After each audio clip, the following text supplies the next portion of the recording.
Miso is not just for soup. You've seen me using miso for many traditional and not so traditional dishes like this creamy tomato miso chicken.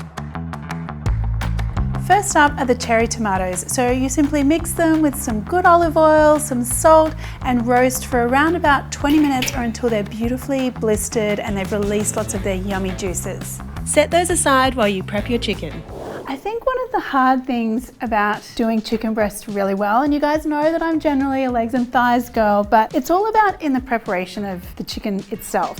To prepare the chicken, just take a knife and slice off that little tenderloin piece at the back there. This gives us a much more even piece of chicken, but we're also going to go one step further, use a rolling pin to just kind of smash down on that really thick end, and now you have a really lovely, almost kind of evenly thick piece of chicken. We need some salt here, pepper.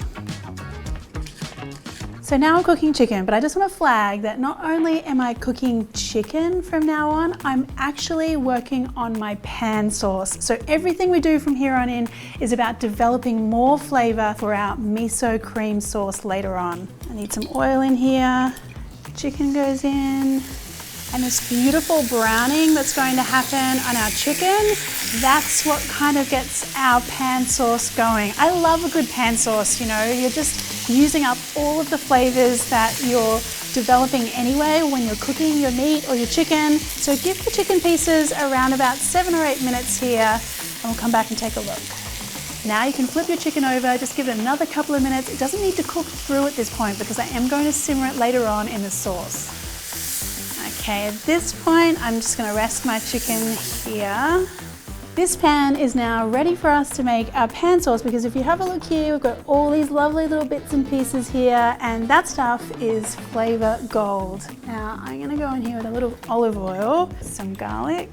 Just give that a little bit of a stir. There's lots of really lovely golden chicken bits in the bottom of this pan that's gonna flavor our sauce. And here are the tomatoes. Pour all of that into the pan. It should bubble up, and then all of that lovely kind of chickeny goodness that's sitting on the bottom of the pan will also come loose and infuse that sauce. Stir through your spinach. Just give it a little bit of time to wilt in the tomatoey juices. This is already looking delightful, but as I was talking about the layers of flavor, my next layer is going to be my miso. So right here, this is a red miso. It has a really deep, complex flavor, a lot more intense than say a white or shiro miso, but either miso would be totally fine here. It really is important to understand how you can use an ingredient as simple as miso to make a sauce like this so much more amazing than it would be without it. The miso is just melted into that sauce. Now I'm going to go in with some cream. Oh, that makes me so happy. Just have a little. Oh, wow. Already like the depth of that flavor. I wish you guys could be here to taste this with me. It is just so insane. That miso. Has made everything just beautifully round and salty and juicy, all the things. Okay, chicken is going in. I'm gonna let that chicken simmer away in that sauce for another 4 or 5 minutes just to make sure the chicken is cooked through. And now I'm ready to take it off the heat, sprinkle over some parsley, a little bit of Parmesan cheese here, and this is ready. Now this is very exciting because now I get to try this most amazing miso tomato chicken.